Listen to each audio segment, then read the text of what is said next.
indie pop band Foster the People takes a different approach to staying connected to fans.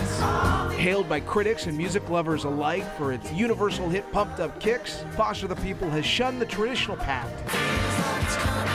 and taken to social entrepreneurship. And never ones to shy away from the current political climate, it's a key motivator on its latest album.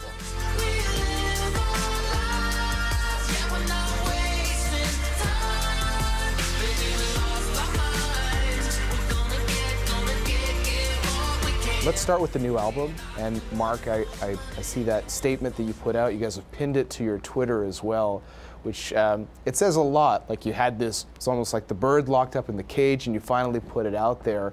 And maybe you can talk about the process of bringing this album out and what you guys were trying to say with it. Sure.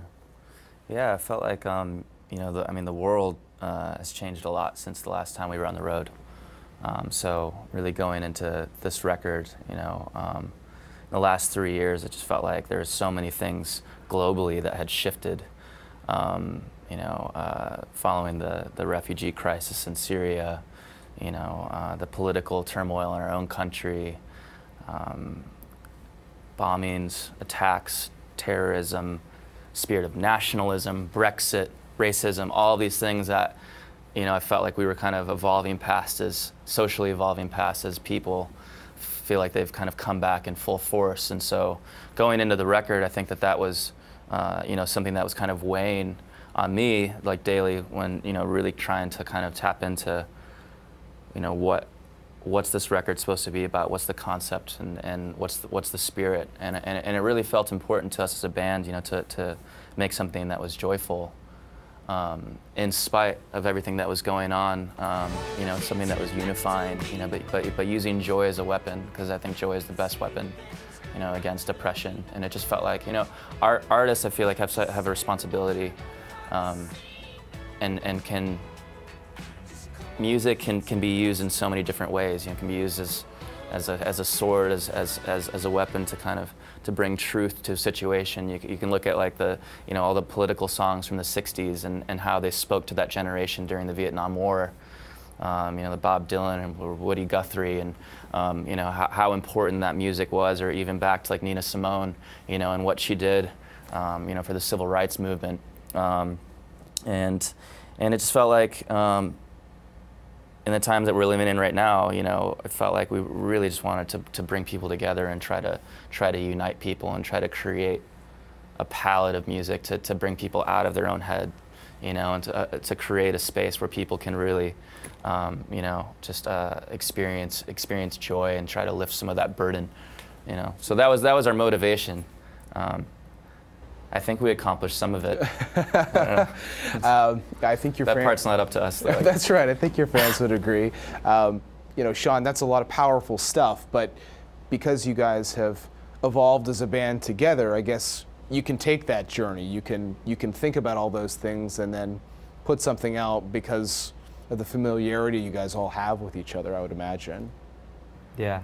Well, I actually don't know these guys. I don't know what I'm doing here. Where am I? The Bauhaus session's actually next door. Dang it. Gotta get out of here. You're right. Back to that. I think we all have, a lot to say. I think, it's funny, we were just talking earlier how we're a bit older now, not that much older, but as we, together, like age and play music together, I think we all have better dialogue, more to say to each other, more to say to fans, to the world, and just what's going on actually, just in the climate that we live in. And so yeah, you're totally right. Yeah, it is a journey together that we're on, and we definitely do. You take a hit like Pumped Up Kicks, and it quite frankly opens a lot of doors. And I'm sure there are people tugging at you in different directions saying, based on what they think they know about you because of the success of a song, go in this direction, go in that direction. But you guys do have a very strong identity, a strong voice. Maybe talk to us about the evolution since that song first got heard by people around the world? Well, I think for us, when we're writing songs and when we're writing Sacred Hearts Club, it was important for us to chase our instincts and to keep the purity of art in the forefront. And that is in all of our creative decisions as a band. Like, the music is the most important facet. And so as long as we're chasing our instincts, and we play music for the love of it, we play music for joy, and we keep that at the center of everything we do. And Mark, if I think about the opportunities that are presented to successful people in entertainment or in the arts, maybe many years ago people would have seen like an endorsement opportunity. Hey, you guys are a great band, maybe you want to help us sell this product. But to your point about times changing and a connected universe and all these issues that are important to people, especially younger audiences as well, it feels like you guys have embraced something else. Like, there's this idea of social entrepreneurship that's out there, which seems to be kind of closely tied to the kinds of things that you guys lend your own voice to outside of music. Maybe you can sort of walk us through your journey there as well. Gosh, that's such a big question. That's a really good question. Our name's Foster the People.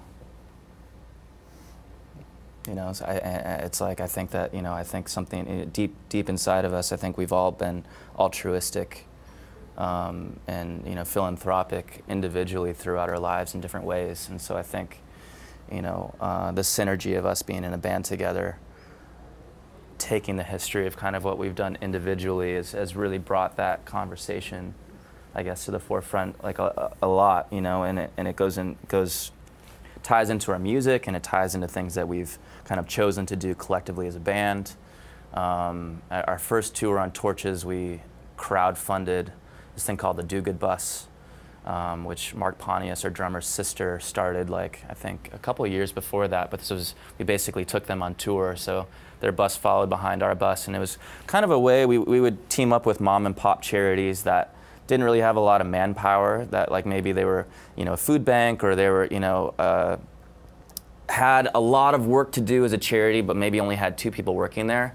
So we would pick up 30 volunteers in that town, and they would come and they would basically get 6 months of work done in a day for those 2 people or whatever. And that was a really cool way to show people that maybe had never volunteered before that volunteering can be fun. So that was one thing we did. I built a school in Nepal last year with a company called Build On, which I'm actually thinking about this year doing something for my birthday as well. I've talked to these guys about maybe going down to Haiti and doing something like that. But honestly, it's it's those things add so much to our lives, to see the way that other people live. And I think sometimes as artists, that we're in such a bubble. I mean, we're already in a bubble because we live in Los Angeles, but then also to be in a successful band, we're in an even smaller bubble inside of that bubble.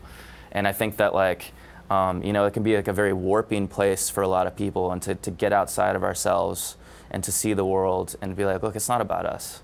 We're super blessed to be here, but we're also very lucky to be here. And as hard as we've worked on music, at the same time, I think that we can look at our circumstances and look around the world and see that a lot of other people just weren't even nearly as fortunate to be in the situation that we're in right now. So I think that that's something for us. We really try to stay grounded with that, and I think that it keeps us sane.